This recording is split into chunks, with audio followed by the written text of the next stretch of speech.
कृष्ण कन्हैया लाल की जय। श्री निजानंद स्वामी की जय।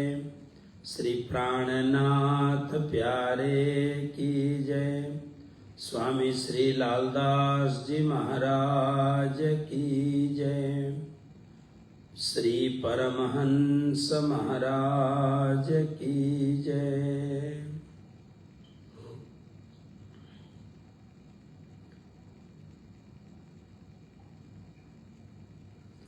बंदो सतगुरु चरण को, करूं धनि प्रेम प्रणाम। अशुभ हरन मंगल करन श्री देवचंद्र जी नाम। श्री प्राणनाथ निज मूल पते, श्री मेहराज सुनाम। तेज कुंवरी श्यामा जुगल को, पल पल करूं प्रणाम। तेज कुंवरी श्यामा जुगल को, पल पल करूं प्रणाम। पल पल करूं प्रणाम।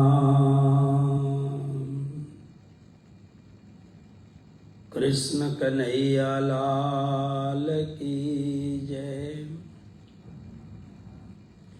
धर्मपरायण आदरणीय सुंदर साथ जी, माताओं, बहनों, भाइयों, आप सभी जहां जहां विराजे हैं, आप सबको श्री कृष्ण प्रणामी।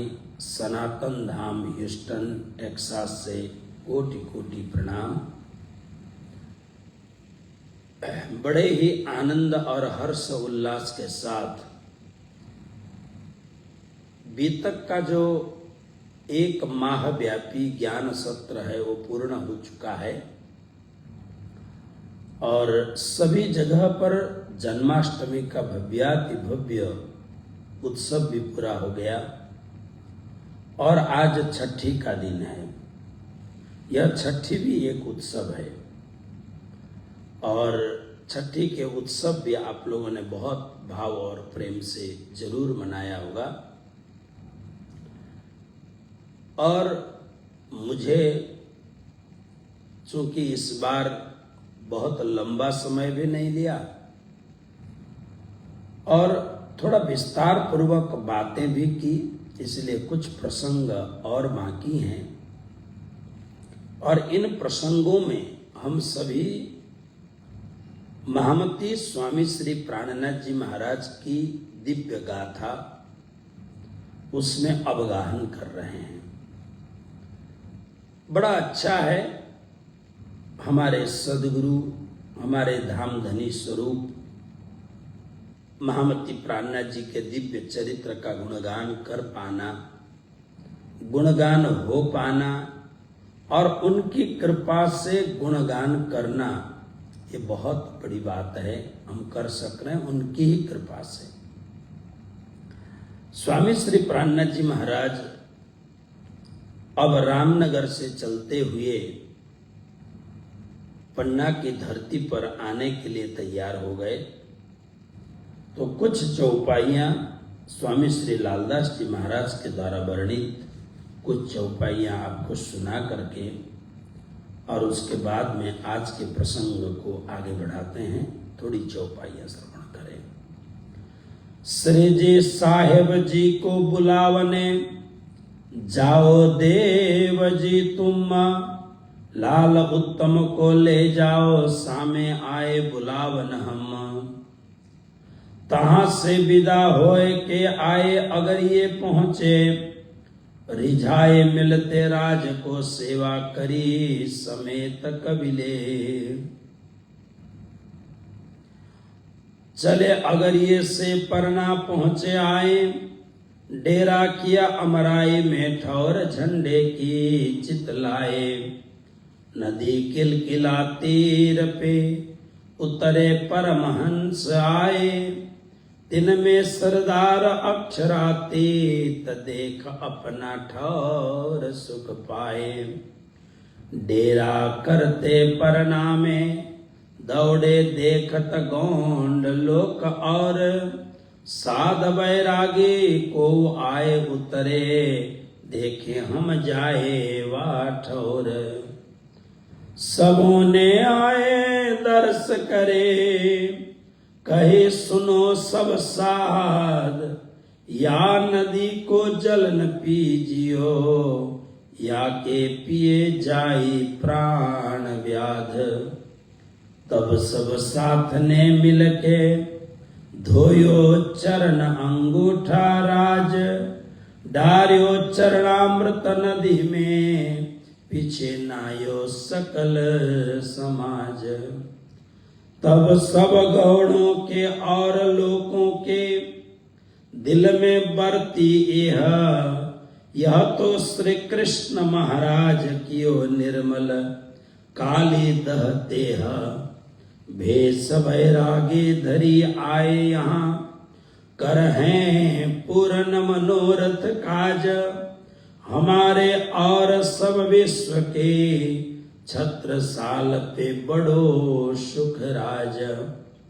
भेजिए खबर महाराज को आप पहुँचे आए इत, कह भेजे महाराज ने मोहे बने न आवत तित। साथ सरुपदे को छोड़ के आप छड़े पधारो इत, तो कार्य सब विध हो वहीं सिद्ध हो वहीं हम पावे सुख नित। तब चले आप परने से मऊ पहुँचे जाए, श्री बाई जे साथ सरुपदे छोड़ चले सब आहे। छोड़ चले सब आए। इधर देवकर्ण जी जब पहुंच गए थे, तो देवकर्ण जी पहुंचने के बाद में महाराजा छत्रसाल से बात की। बहुत ही ध्यान से, प्रेम से, विश्वास से हम श्रवण करेंगे। देखिए राज्य महाराज कैसे मिलान की चेष्टा करते हैं। स्वामी श्री प्राणनाथ जी महाराज औरंगजेब के भीतर भी कोई उत्तम ब्रह्मात्माओं को खोज रहे थे। यह हम लोगों के लिए एक बहुत बड़ी सीख भी है, शिक्षा भी है। चाहे कितना भी बुरा आदमी क्यों ना हो, लेकिन उसके भीतर भी हमें अच्छाई और सच्चाई खोजने की जरूरत है। अब देखिए, राजसूय यज्ञ भगवान श्री कृष्ण की कृपा से जब महाराज युधिष्ठिर ने किया, तब ये सब जो दुश्मन थे, दुर्योधन, दुशासन, शकुनी, इन सब को श्री कृष्ण ने काम में लगाया। दुर्योधन को दान देने के काम में लगाया।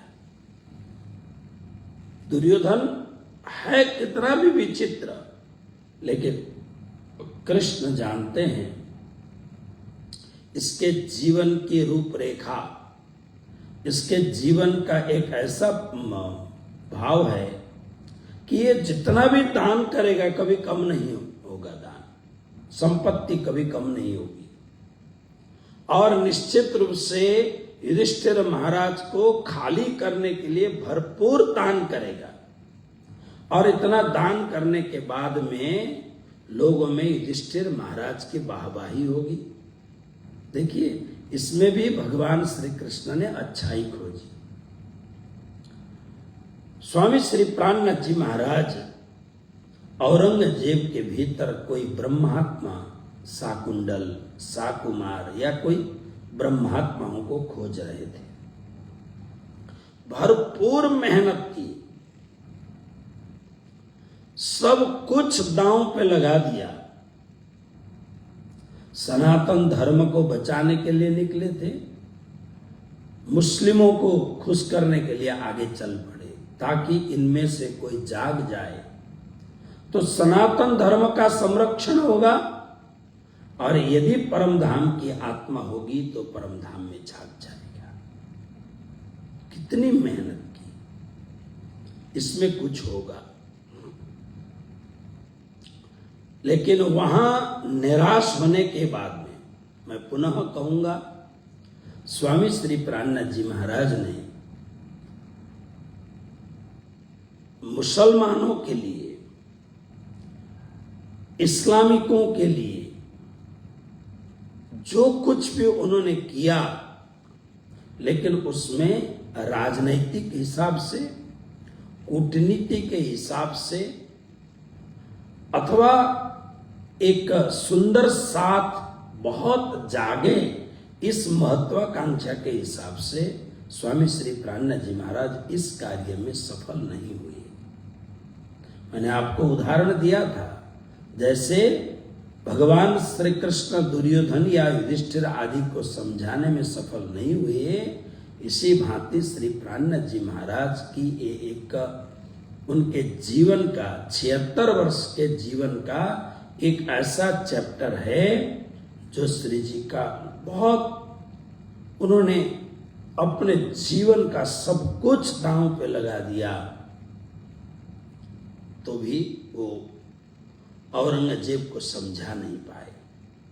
तो अब वो खोज रहे हैं, राजा ने मलोरे राणे राय तणो, धर्म चाहता रे कोई दौड़ो, जागी ने जोधारे उठ खड़े रहो, नींद निगोड़ी रे छोड़ो। बड़े बड़े राजे महाराजे, सूरवीर बलवानों को स्वामी जी ललकारते हैं, तुम्हारे भीतर में जो राजपूतों का जो खून है, क्या वो समाप्त हो गया? बहुत ज्यादा समझाते हैं, लेकिन कोई सुख सुविधा समाप्त होगी इस हिसाब से औरंगजेब से परास्त होने की भावना से डरते हैं और आगे नहीं बढ़ते हैं। कोई सोचता है कि अब ये सब लफड़े में क्या पड़ना है, कोई अपनी जगह को सुरक्षित रखने के लिए युद्ध करते हैं, लेकिन स्वामी जी का शिष्य बनने के लिए सबने स्वीकार नहीं किया। राजा भाव सिंह वो आ तो गया, लेकिन राजी महाराज यह काम उससे नहीं करवाना चाहते थे, पहले ही वो चल बसा। अब जब देवकर्ण भाई के पास ये बात पहुंची और देवकर्ण भाई को लगा हमारे चाचा जी परम सूरवीर नरवीर हिंद केसरी छत्रसाल इन्हीं गुरु की अपेक्षा और बहुकाल प्रतीक्षा कर रहे हैं, इसलिए देवकर्ण जी गए और देवकर्ण जी जा करके देवकर्ण जी ने सब कुछ बताने के बाद अब छत्रसाल जी महाराज ने वो पूरा लिस्ट देखा तो बिल्कुल 12 वर्ष पहुंच रहा था, और उन्होंने कहा जाओ देवकर्ण तुम बुला के ले आओ। स्वामी श्री प्राणनाथ जी महाराज को बुलाने के लिए देवकर्ण भाई, लालदास जी आदि सब आए हुए हैं। स्वामी श्री प्राणनाथ जी महाराज इस समय पद्मावती, अभी तो पन्ना ही है, स्वामी श्री प्राणनाथ जी महाराज ने पद्मावतीपुरी धाम की स्थापना की, तो बस आकर के उन्होंने आकर के देखा कहाँ रहना चाहिए। कल हमने बात की थी, पानी की बहुत जरूरत पड़ेगी। किलकिला नदी के तट पर निवास प्रारंभ किया, हजारों लोग साथ में हैं, जल की सुविधा होनी चाहिए, और उस समय आज की तरह ईंधन की व्यवस्था नहीं थी, इसलिए लकड़ियों के द्वारा ही सब काम होते थे, इसलिए सब कुछ सुलभ हो इसके लिए अमराई घाट में निवास किया। और जब यहां पर सब डेरा डालने लग गए, डेरा किया अमराई में, ठौर झंडे की चित ले आए। जहां वो अमराई में आए, अमराई में आने पर यानी किलकिला नदी के पावन तट पर आने पर स्वामी जी के भीतर में एक अलौकिक अपूर्व अनुभव का आनंद पनपने लग गया। स्वामी जी को लगा कि यह धरती मुझे वर्षों से बुला रही थी, अब ये विश्राम की धरती है। ठौर झंडे की चित ले आए। लालदास जी अभी गर्वित अर्थ में बता रहे हैं कि स्वामी जी के हृदय में अखंड मुक्ति का जो पीठ बनाना है, उसके लिए उनके भीतर में बीजारोपण प्रारंभ हो गया है। ऐसा लालदास जी महाराज इस भाव से यहां कह रहे हैं। अब देखिए यहां पर आ गए, बैठ इतने में एक नजदीक में गोंडा जाति के लोग रहते थे, वो सब दौड़ करके आए। क्या कर रहे हैं? सब साधु हैं, हजारों की संख्या में हैं। उन लोगों ने आकर के कहा यहां आप नहीं रह सकते हैं। क्यों भाई, कोई किसी को तकलीफ होगी हमारे रहने से? बोले नहीं, ये जो नदी का जल है, ये जल बिल्कुल एकदम विष से भरा हुआ है। यहां गाय, भैंस, बकरी, वन्य प्राणी या मनुष्य कोई भी पानी पीता है तो तत्काल मर जाता है।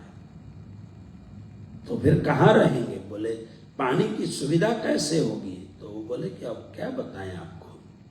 तो इतने में लालदास जी महाराज जैसे परमहंस संत वहां पर थे, तो उन्होंने, स्वामी श्री प्राणनाथ जी विराजमान थे, उन्होंने पवित्र जल लाया जो अपने साथ में लेके चलते थे। उस जल से श्री जी के श्री चरण धोए पूरे विश्वास के साथ, और श्री चरण धो करके किलकिला नदी में डाल दिया। और डालने के बाद में सुंदर सा बेफिक्र होकर के स्नान करने लग गए, जल भी पीने लग गए। अब सब लोग सोच रहे थे अब तो ये सब मर गए, सब समाप्त हो जाएंगे, लेकिन किसी को भी कुछ भी नहीं हुआ। तब सब ने जय जयकार किया, बोलो श्री प्राणनाथ प्यारे की जय करके जय जयकार किया। कृष्ण कन्हैया लाल की जय, ऐसे जय जयकार किया।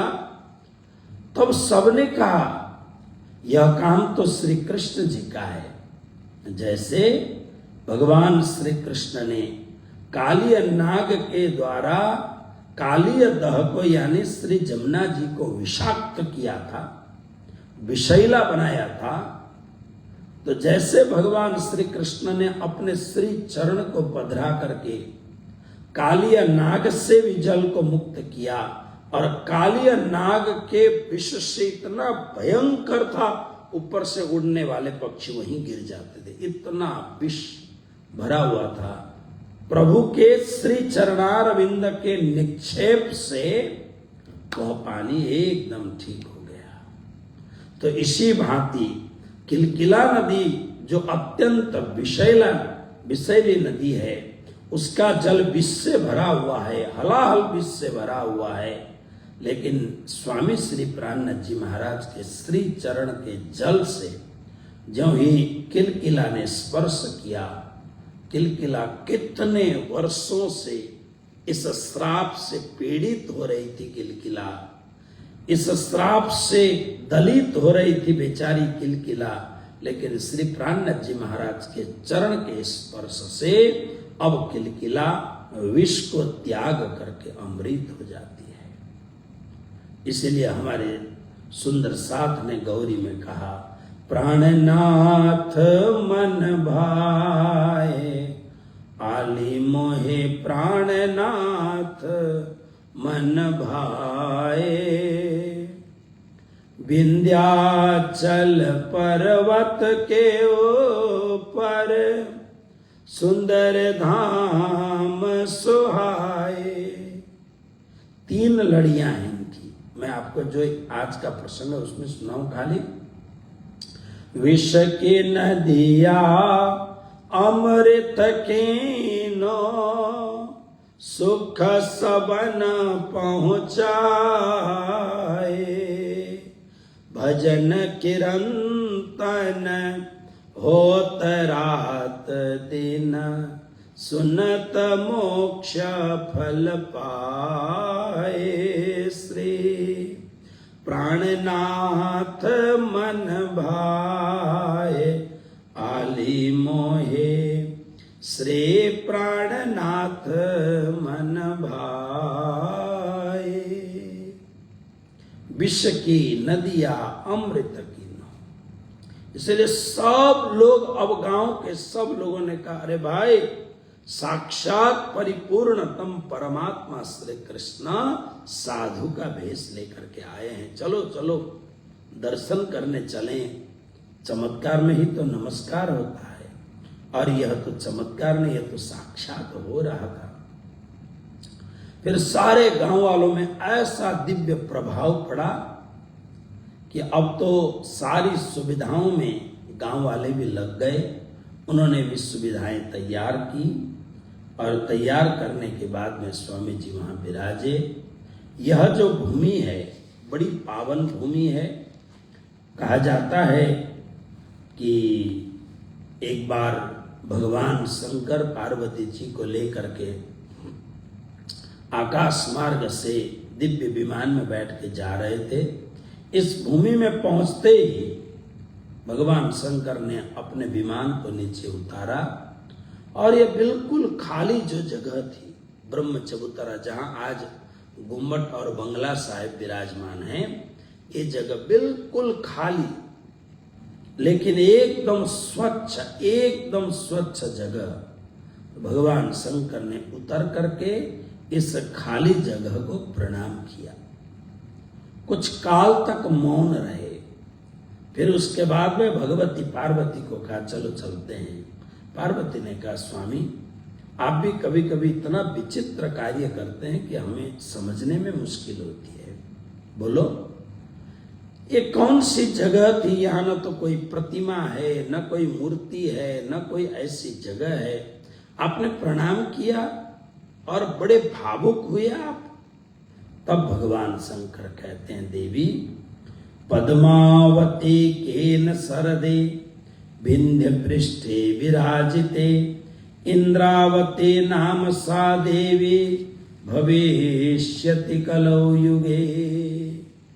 देवी, यहां पर ऐसा एक दिव्य तीर्थ बनेगा, मुक्ति का पीठ बनेगा, युगों युगों तक लोगों को यह स्थान मुक्ति प्रदान करेगा। और वह मुक्ति भी कौन सी? क्षर ब्रह्म को और अक्षर को छोड़ करके अक्षरातीत परब्रह्म परमात्मा को दर्शाने वाला यह दिव्य स्थान बनेगा। इसलिए मैं इसको प्रणाम कर रहा हूं। इंद्रावती नाम की परमधाम से सखी आएगी पुरुष रूप में, और इस स्थान को वह निर्माण करेंगे, और यह स्थान पूरे विश्व का वंदनीय स्थान होगा, प्रणम्य स्थान होगा। ये झंडा गाड़ियो प्रेम को चहुं दिस प्यू प्यू होए, ना जाने इस झुंड में कौन सुहागिन होए। बस स्वामी श्री प्राणनाथ जी महाराज ने सबको वहां पर रखा। इतने में देवकर्ण भाई और लालदास जी महाराज वगैरह आए। सबने कहा कि गुरु महाराज, छत्रसाल जी यहां नहीं आ पाएंगे।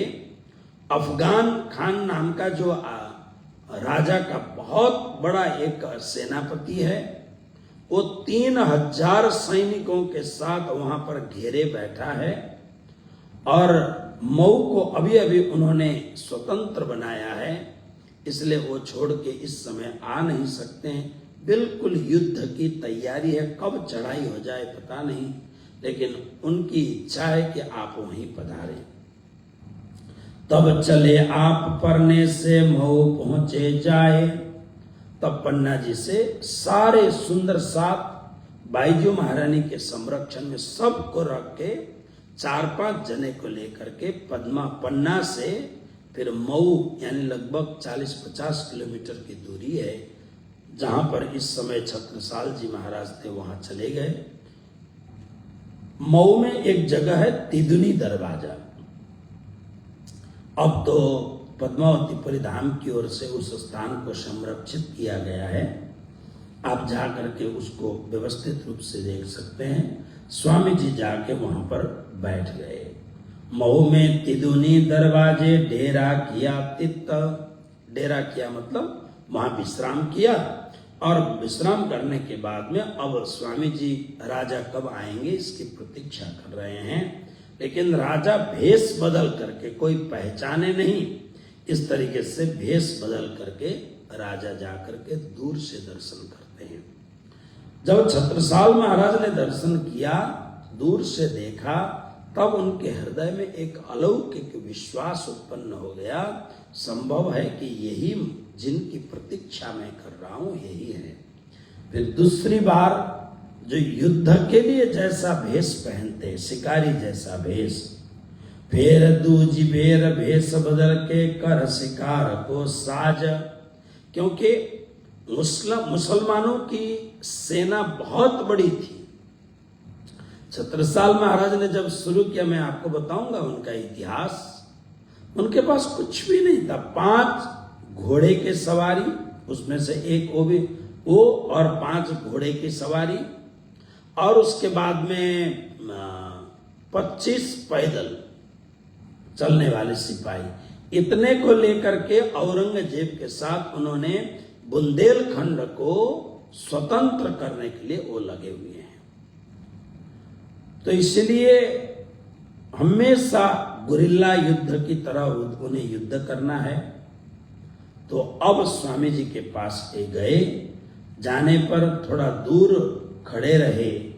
7 सबों के बीच में बैठे थे श्रीराज, तो जो सुंदर 7 आए थे उनके बीच में श्री प्राणनाथ जी महाराज विराजमान हैं।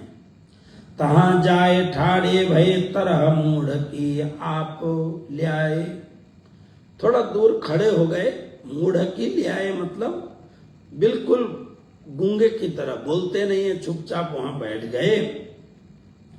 तब उस समय जब स्वामी जी ने देखा तो अब बोलना तो पड़ेगा, साधु है, महात्मा है, तो उन्होंने प्रणाम किया। अब ये क्योंकि एक तो उत्तर प्रदेश और मध्य प्रदेश में सब लोग प्राय, और हरियाणा में भी आपस में जब बोलते हैं तो वहां पर की एक साधारण सी भाषा है, भाई राम राम भाई, ऐसा बोलते हैं, राम राम। जैसे वृंदावन में आप जाओगे तो राधे राधे, बनारस में आप जाओगे तो प्रणाम, ऐसा बोलते हैं। लेकिन प्राय यूपी और बिहार एमपी में राम राम बोलने की परंपरा है। तो राजा ने कहा, कही बाबा जो राम राम, बाबा बैठो इत आए। तो छत्रसाल जी ने कहा, बाबा जी, क्योंकि एमपी में और कुछ जगहों पर साधु संतों को बहुत ही सम्मान दे करके एक शब्द बोलते बाबा, बाबा जी आइए पधारिए, आओ राम राम बाबा जी, ऐसा करके उन्होंने कहा। तब छत्रसाल जी महाराज को बुलाया कि आप इधर नजदीक में आओ। जाए बैठे बिछोने पर बहुत किनारे दूर, बहुत जल्दी छत्रसाल जी नहीं गए, थोड़ी दूर पर बैठे। तब स्वामी जी महाराज कहते हैं, मेरे पास आओ ना। नहीं मैं यहीं ठीक हूं। अरे आओ। तो छत्रसाल जी श्री प्राणनाथ जी महाराज के पास में पहुंचे। आप विचार करिए, एक महान सदगुरु, साक्षात पूर्ण ब्रह्म परमात्मा के अवतार, और एक महान नरवीर हिंद केसरी महाराजा छत्रसाल, एक महान सदगुरु और महान शिष्य का, दोनों का आज अनूठा एक मिलन हो रहा है। स्वामी जी ने कहा, मेरे पास में आओ। तो बिल्कुल नजदीक में गए। जाने पर स्वामी जी ने तुरंत कह दिया, भाई कहीं अब तो पड़े तुम फंद में, अब कहां जाओगे भागे। श्री प्राणनाथ जी के हृदय से अकस्मात निकल गया, अब तो पड़े तुम फंद में, अब मेरे चंगुल में, मेरे फंदे में यानी मेरे बस में अब हो गए, इसलिए अब कहां जाओगे आप, कहां भागोगे आप। तब उन्होंने, राजा भी तो राजा थे ना, कोई सामान्य थे, उन्होंने कहा महाराज अभी तो गुरुजी वगैरह नहीं बोलेंगे क्योंकि थोड़े राजसी स्वभाव भी है और अभी पहली मुलाकात है। महाराज तब कही महाराज ने, नहीं ऐसो ब्रह्मांड में कोई जो हम पर फंदा डा रही, एक काम बुद्ध जी से होए। ओ महाराज मुझे इस ब्रह्मांड में अपने फंदे में डालने वाला कोई नहीं है। क्यों? क्योंकि मैं तो केवल बुद्ध जी के द्वारा निष्कलंक बुधावतार जो हैं वही मेरे को फंदे में डाल सकते हैं और कोई दुनिया में पैदा नहीं हुआ है। मैं समर्थ गुरु रामदास के शिवाजी के गुरु समर्थ रामदास जी को मैंने निवेदन किया, उन्होंने मना कर दिया मुझे, तुम्हारे बहुत बड़े महान गुरु आ रहे हैं, तुम्हें उनकी शरण में जाना है, मैं उनकी प्रतीक्षा कर रहा हूं। स्वामी जी ने कहा आपके पास उसका कोई प्रमाण? बोले है ना प्रमाण। तो एक सिक्का जो बुद्ध जी का उसमें मोहर लगा हुआ सिक्का था, वो सिक्का दिखाया। तिनकी छाप के रुपया देखो तुम हमसे, हम 12 साल से इस छाप को, इस रुपया को हम छुपा के रखे हुए हैं, ये देखो। तो छत्रसाल जी ने अपने हाथ से वो दिखाया। फिर स्वामी श्री प्राणनाथ जी महाराज ने कहा कोई बात नहीं, मेरे गद्दी के नीचे देखो। तो छत्रसाल महाराज जिस गद्दी पर स्वामी जी विराजमान थे, छत्रसाल जी महाराज ने जब उस गद्दी के नीचे देखा तो सैकड़ों सिक्के, बिल्कुल हूबहू वही सिक्के। अब राजा को आश्चर्य लगा और राजा उठ करके चरणों में लग गया। चरणों में लगने के बाद में तब ये उसको पता लग गया बस अब यही हैं हमारे, यह हकीकत कह के उठे उत थे महाराज। अब ये महाराज वहां से उठ गए और उठ करके गए। उस समय उनकी सेना में प्रधान दीवान थे बलदीवान। बलदीवान को उन्होंने कहा कि हे बलदीवान जरा देखो तो कैसे महापुरुष आए हैं। बलदीवान बहुत अच्छे थे वो। तो बलदीवान ने कहा देखिए सबसे बड़ी बात यह है कि अगर ये महाराज हमको आशीर्वाद दे तब तो मैं समझूंगा कि बात ठीक है, नहीं तो मुश्किल है। उसी समय छत्रसाल जी महाराज की कई रानियां थीं, उनमें से देव कुमारी ब्राह्मणी के वेश में आकर के सदगुरु का दर्शन करके गए। फिर उसके बाद में छत्रसाल महाराज की सारी सेना वहां पर आते हैं और आकर के दर्शन करके जाते हैं। तब उस समय छत्रसाल जी महाराज ने कहा हे गुरु महाराज, मेरे ऊपर शेर अफगान ने चढ़ाई कर दी है और शेर अफगान के पास बलवान पूरे सैन्य सामग्रियों के साथ में 3000 से अधिक उसके पास सेना है और मेरे पास मुश्किल से इस समय 300 की संख्या में सेना है। तब आशीर्वाद दीजिए आप ताकि मैं इस युद्ध को पूर्ण करके फिर मैं आपके दर्शन के लिए आऊं। तब श्री राज रुमाल ले के सिर पर धरा महाराज, हाथ धरा सिर ऊपर होए मनोरथ पूर्ण काज। स्वामी श्री प्राणनाथ जी महाराज ने तुरंत एक रुमाल, आशीर्वाद का प्रसादी का रुमाल मंगवाया। छत्रसाल महाराज के सिर में रुमाल रख करके स्वामी जी ने आशीर्वाद दिया, देखो छत्रसाल छत्ता तेरे राज में धक धक धरती होए, जित जित घोड़ा मुंह करे, तित पग धरे तित तित पत्ते होए। देखो राजन, मैं आशीर्वाद देता हूं, ये परमात्मा की तुम्हारे ऊपर बड़ी कृपा है। आज के बाद में तुम्हारा घोड़ा जिधर मुंह करेगा उधर तुम्हारा फत्ते माने तुम्हारा जय हो जाएगा, कोई दिवस पराजय नहीं होगा, तुम्हारा विजय श्री तुम्हारे ही हाथ लगेगी, तुम जाओ। इतना कहने के बाद में श्री जी ने ज्यों ही महाराजा छत्रसाल के सिर के ऊपर हाथ रखा, छत्रसाल जी के भीतर एक नया जोश, नया भाव, प्रकट हो गया। तब उस समय छत्रसाल जी महाराज ने श्री जी को और आए हुए सभी को, देवकरण को, सबको कहा आप सब जाएं, पन्ना जी में विराजमान हो जाएं। मैं भी जो इस समय चोपड़ा में मेरी हवेली है वहां आऊंगा और वहां आकर के आपकी पूर्ण सेवा करूंगा। इधर सदगुरु महाराज का आशीर्वाद प्राप्त करके अत्यंत बलवान शेर अफगन स्वयं और उसके बलशाली 3000 सेनाओं के साथ में छत्रसाल जी महाराज युद्ध प्रारंभ करते हैं। और युद्ध प्रारंभ करने के बाद ऐसी अपूर्व शक्ति 300 सेनाओं में आई कि मुसलमान की सेनाओं को परास्त किया। बिल्कुल वो कहीं भी किसी भी प्रकार से विजयी हो नहीं सके। फिर कुछ मर गए, कुछ को भागना पड़ा। इस प्रकार से स्वामी श्री प्राणनाथ जी महाराज के आशीर्वाद से छत्रसाल जी महाराज विजयी हो गए। और इस समय तक स्वामी श्री प्राणनाथ जी महाराज भी पन्ना जी में पधारे वापस। पन्ना जी में आने पर बाईजू महारानी ने छत्रसाल महाराज की जो मझली रानी थी उसको बहुत कुछ समझा करके परमधाम की बातें, जैसे स्वामी जी करते थे रास की, ब्रज की, जागनी ब्रह्मांड की, तारतम की सारी बातें कह करके मझली रानी को तारतम भी दे करके, यानी कंठी बांध करके उसको तैयार किया था। क्योंकि अब स्वामी जी आएंगे तो निश्चित रूप से तुम्हारे घर में पधरामणि होगी। जब पधरामणि होगी तो तुम अपने, जब तक तुम दीक्षा नहीं लोगे तब तक भोजन नहीं बना पाओगे, क्योंकि तुम्हारे हाथ का भोजन स्वामी जी करेंगे नहीं। इसलिए तुमको तैयार होना है। बाईजू महारानी ने उनको तैयार किया था और मझली रानी तैयार हो गई थी।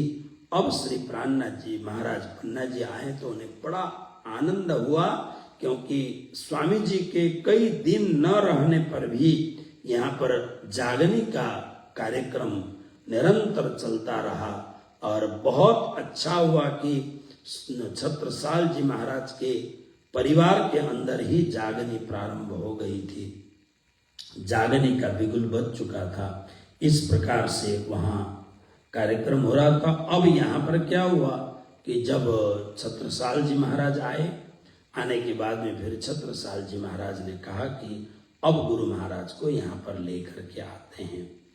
तो सब कुछ तैयारी करके उस समय छत्रसाल जी महाराज स्वयं, छत्रसाल जी महाराज के बेटे और छत्रसाल जी महाराज के जो प्रधान दीवान वगैरह थे उनको लेकर के छत्रसाल जी महाराज स्वामी जी को लेने पहुंचे। ज्यों ही लेने पहुंचे उस समय बाईजू महारानी भोजन, श्री जी को भोजन कराने की तैयारी कर रही थी। तो उसी समय बाईजू महारानी ने कहा आओ आप लोग भी भोजन करो। सबको भोजन कराया। फिर स्वामी श्री प्राणनाथ जी महाराज को पालकी में बैठाया और पालकी में बैठा करके स्वयं महाराजा छत्रसाल जी भी गुरु को लेकर के चलते हैं। आप विचार करो, आप कितने भी बड़े हो लेकिन गुरु से कभी बड़े नहीं हो सकते।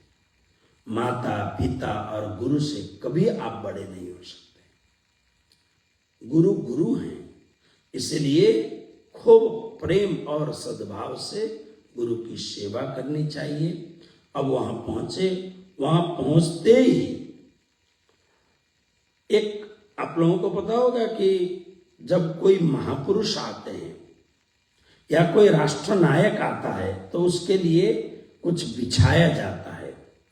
अब राजनीतिक परिभाषा में इसको रेड कारपेट भी बोलते हैं, लेकिन हमारे यहाँ साधु समाज में इसको पधरामणि बोलते हैं, पावड़ा बिछाना।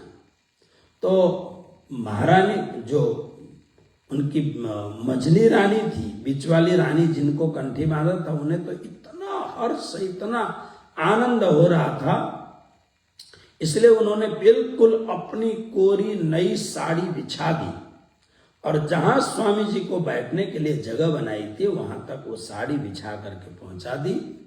छत्रसाल महाराज आए, पालकी से स्वामी जी पालकी के नीचे रखा पालकी नीचे रहने के बाद में अब छत्रसाल जी ने देखा तो छत्रसाल आखिर हैं तो राजा। तुरंत उनके भीतर जो राजपन है उसको ठेस लगा, अरे मेरे से पहले रानी कैसे आगे आ गई, उसने कैसे साड़ी ये रख दी।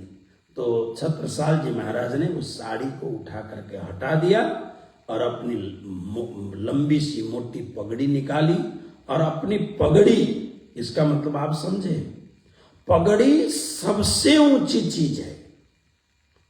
जो राजस्थान के जो रणबांकुरे हैं, राजस्थान के जो राजपूत हैं, उन्हें पूछिए पगड़ी का मतलब क्या होता है। इसलिए कोई किसी को बेइज्जत करता है ना तो कहते पगड़ी उछालना।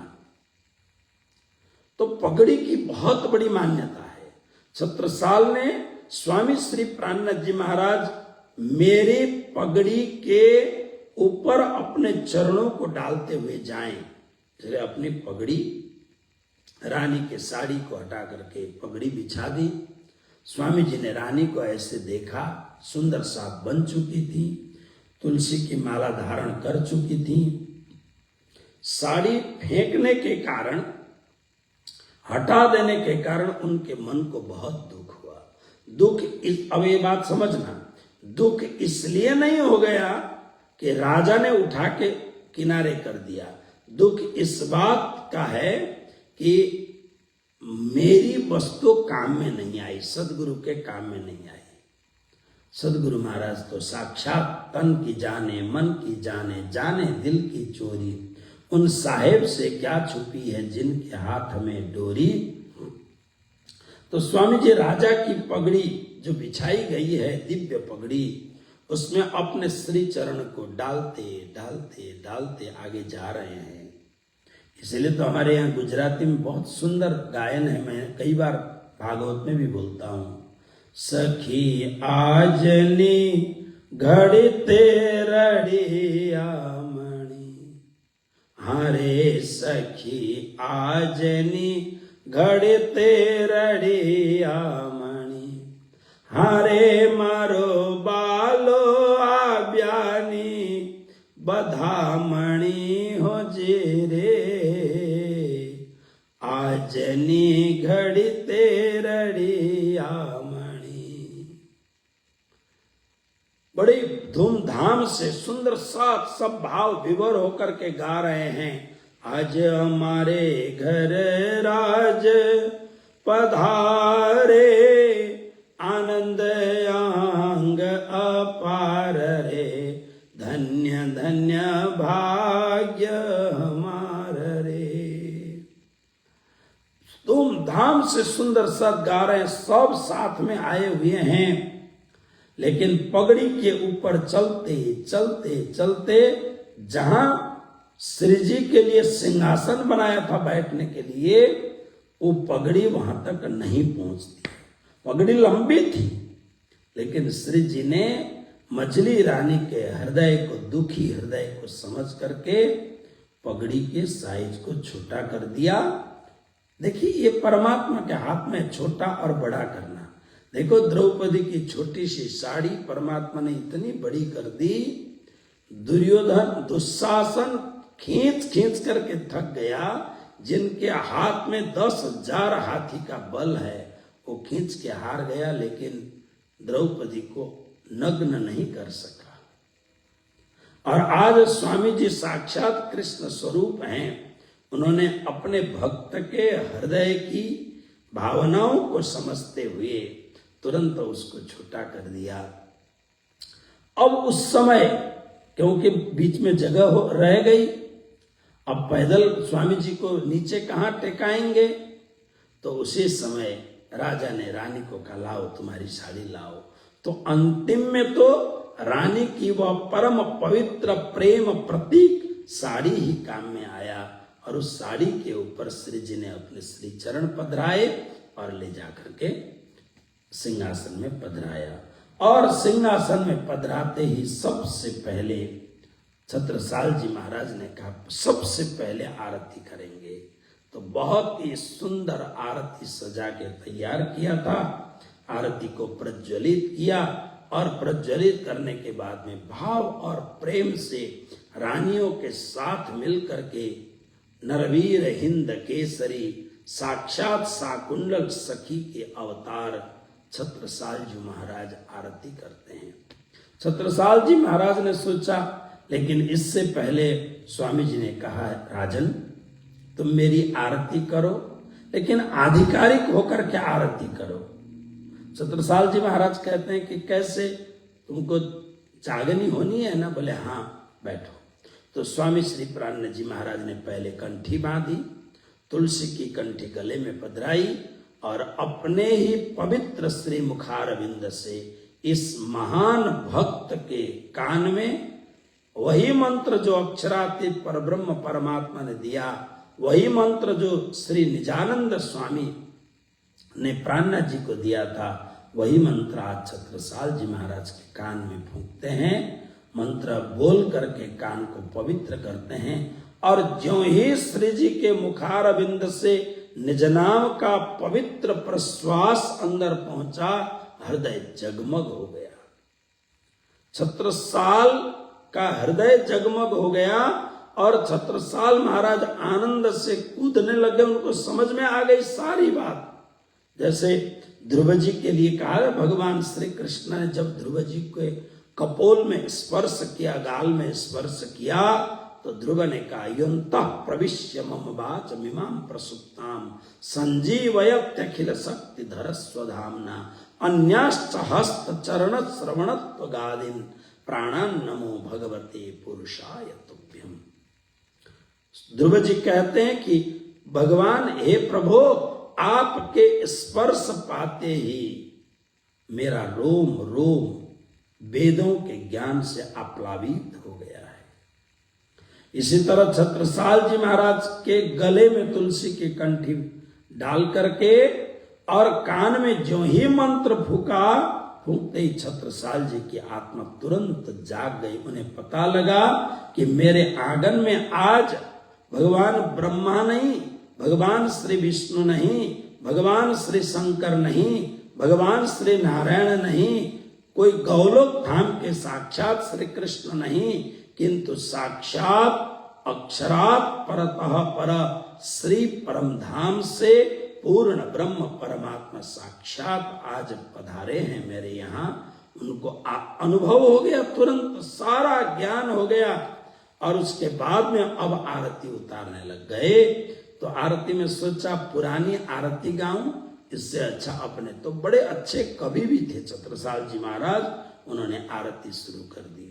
हम लोग सब आरती से पहले जो पद गाते हैं, श्री पूर्ण ब्रह्म ब्रह्म से न्यारे आनंद अखंड अपार शिव सन कादि आदि के चित शेषन पावत पारे अगम जान के निगम कहावे खोजी खोजी पछिहारे जान के मूल धनी अंगना अपने सो घर आए हमारे श्री ठकुरानी जी सखियन सुधा लेकर संग पधारे त्रिगुण फांस के फंद परेते सो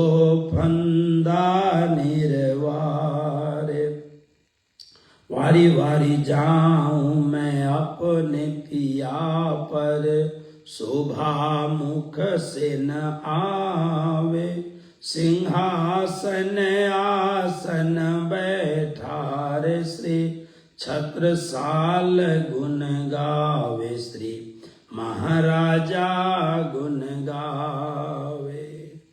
छत्रसाल जी महाराज कहते हैं कि आज मेरे घर में सारे ब्रह्म से परे, सारे ब्रह्म मतलब भगवान विष्णु भी ब्रह्म है, भगवान शंकर भी ब्रह्म है, भगवान ब्रह्मा जी भी ब्रह्म है, नारायण भगवान भी ब्रह्म है और अक्षर ब्रह्म भी ब्रह्म है। लेकिन आज पूर्ण ब्रह्म, ब्रह्म से न्यारे, ब्रह्म से अलग ब्रह्म से न्यारे आज साक्षात पूर्ण ब्रह्म परमात्मा मेरे घर आए हैं। आनंद अखंड अपार हो रहा है। आज तक मैं भक्ति तो कर रहा था, लेकिन त्रिगुण की भक्ति कर रहा था। भगवद गीता में जैसे अर्जुन को कहा, अर्जुन त्रैगुण्य विषया वेदा निस्त्रैगुण्य भवार्जुन निर्द्वंद्व नित्य सत्वस्तो निर्योग क्षेम आत्ममान यावा नार्थ उदप्पाने सर्वता संप्लुदोदके तावान सर्वेषु वेदेषु ब्राह्मणस्य विजानतः। हे अर्जुन, अगर सच्ची मुक्ति चाहिए तो त्रिगुण से ऊपर उठो, वेद से भी ऊपर उठो। कारण वेद त्रैगुण्य विषया वेदा, वेद बहुधा त्रिगुण को ही परिसंचित करते हैं। तो आज छत्रसाल जी कहते त्रिगुण फांस के फंद परे थे। आज तक मैं त्रिगुण को ही जानता था, यानी ब्रह्मा विष्णु महेश से परे कोई चीज है ही नहीं, ऐसे जानता था। लेकिन आज इस फंदे को खोल दिया, सो फंदा निर्वाह। इसलिए अपने पिया के प्रति उनकी शोभा को मैं वर्णन नहीं कर सकता हूँ। वारी वारी जाऊं मैं उनके चरणों में बलिहारी जाता हूँ। सिंहासन में के आसन में बैठा करके छत्रसाल जी महाराज ने भव्य आरती की, और आरती के बाद में कहा कि आरती के गुणगान गाए, और उसके बाद में बहुत भाव और प्रेम से सेवा की, चंदन वंदन भोग आदि लगाया। और आज छत्रसाल जी महाराज ने जो भोग है, भाई आँख मेरी बेरा बेरा फर के जियार से मेरो भाई हो बाला मेरे। छत्रसाल जी महाराज खुद अनिच्छित कलयुग निकंदन ऐसे सुंदर पवित्र भोग गा करके सदगुरु महाराज को भोग लगाते हैं। सारे सुंदर सात को प्रेम से जिमाते हैं, भोजन कराते हैं। छत्रसाल जी महाराज को कहा इधर आओ। स्वामी जी अपने हाथ में चंदन लेते हैं, और चंदन लेकर के छत्रसाल जी महाराज को टीका लगाते हुए कहते हैं, हे छत्रसाल, कि आज के बाद में तुम सब के राजाओं के राजा महाराजा बन गए हो, ऐसा स्वामी जी ने कहा। और छत्रसाल जी महाराज ने स्वामी जी के चरणों में नतमस्तक होकर के कहा, यही टीका, यही पावड़ा, यही निछावर आए, श्री प्राणनाथ के चरण पर छत्ता बलि बलि जाए। इस प्रकार से बलिहारी हो गए। कहीं तुम साक्षात अक्षरातीत हो, हम चिन्हे तुम्हें बनाए। लालदास जी महाराज कहते हैं, छत्रसाल जी महाराज ने कहा, कहीं तुम साक्षात अक्षरातीत हो, तुम साक्षात अक्षरातीत पूर्ण ब्रह्म परमात्मा हो, ये मुझे पता लग गया है। हम चिन्हे, अब हम पहचान गए आपको। अब तो कछु न हमारो दे चुके हम शीश, बस तन मन धन अर्पण कियो, सब तुम पे ब्रजराज, मन भावे सोई करो, हाथ तुम्हारे लाज। बस आपके चरणों में मैंने अपना सब कुछ समर्पित कर दिया। जैसे राजा जनक ने अष्टावक्र के चरणों में सब कुछ समर्पित किया, इसी तरह छत्रसाल जी महाराज ने सदगुरु के चरणों में अपने आप को बलिहारी कर दिया। और उसके बाद में स्वामी जी ने छत्रसाल को चंदन किया, टीका किया, और टीका करते हुए कहते हैं कि छत्रसाल छत्ता भय छिपे सबे सुल्तान। अब क्योंकि वो समझ गए यही तो शाकुंडल है, तिलक लगाते ही छत्रसाल को कहा, अब तुम राजा नहीं, तुम महाराज हो गए हो। अब सारे शत्रु अपने आप छिप जाएंगे। तब उस समय छत्रसाल जी महाराज आशीर्वाद प्राप्त करने के बाद में कहते हैं, पहले दाता हम भये गुरु को दीन हो शीश, पीछे दाता गुरु भये सब कुछ दीन हो बख्शीश। हम सदगुरु महाराज के चरणों में प्रणाम करते हैं, कुछ रखते हैं, लेकिन अपने सिर को, अपने अहंकार को सदगुरु के चरणों में चढ़ा करके जीवन भर के लिए अहंकार से रहित होकर के बड़ी विनम्रता से गुरु की सेवा करना ही ये सबसे गुरु के चरण में चढ़ाने वाला उपहार है। बस राजा ने चरणों में माथा टिका दिया, सदगुरु महाराज ने आशीर्वाद दिया और उसी समय जो शास्त्रों में लिखा था एक ऐसा समय आएगा, बीतेगा 39 लालदास जी महाराज ने कोट किया है यहाँ पर, बीतेगा 39 दगेगा 40 तब कोई होशी मर्द मर्द का चेला, नानक गुरु दिखावे साईं सच सच दी बेला। एक ऐसा समय आएगा कि ऐसा शिष्य और ऐसे गुरु का मिलाप होगा। गुरु नानक ने जो बात कही थी वो आज आकर के तैयार हो गई। श्री जी ने कहा, हे राजन, अब हमें काम करना है। राजा ने मलो रे राणे राय तणो, धर्म जाता रे कोई दौड़ो, जागी ने जोधा रे उठ खड़े रहो, निद निगोरी रे छोड़ो। पूरा प्रकरण सुनाया। अब तुम्हें अपने तलवार को और धार देना होगा। तब उस समय बात सुनी रे बुंदेले छत्रसाल ने, आगे आए खड़ा ले तलवार, सेवा ने लई रे सारी सिर खैंच के, साईं ने किया सेनापति सिरदार।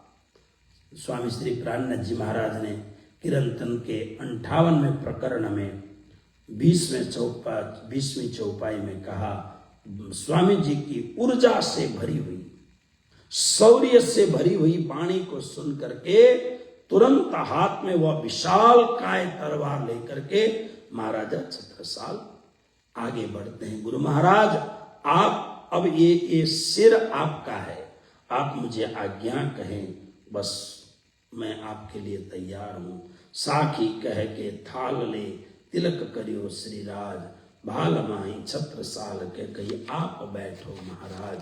अब बहुत आस जा पर, क्योंकि सदगुरु महाराज की कृपा हो गई, बात पूरी हो गई। गुरु महाराज की कृपा हो गई, और कृपा मांगने से नहीं मिलती है, कृपा करने से मिलती है। हमारे भीतर कैसे भाव हैं, हम कितने अहंकारी हैं, हम कैसे हैं, हम किस प्रकार से बात करते हैं। कई बार क्या होता है, हम महंगी महंगी वस्तु गुरु को भेंट चढ़ाते हैं, लेकिन गुरु की एक भी बात नहीं मानते हैं, गुरु के कार्य में सहयोग नहीं करते हैं, और बड़ी मीठी मीठी बातें करते हैं, महंगी चीजें। ये सब फोकट की चीजें हैं।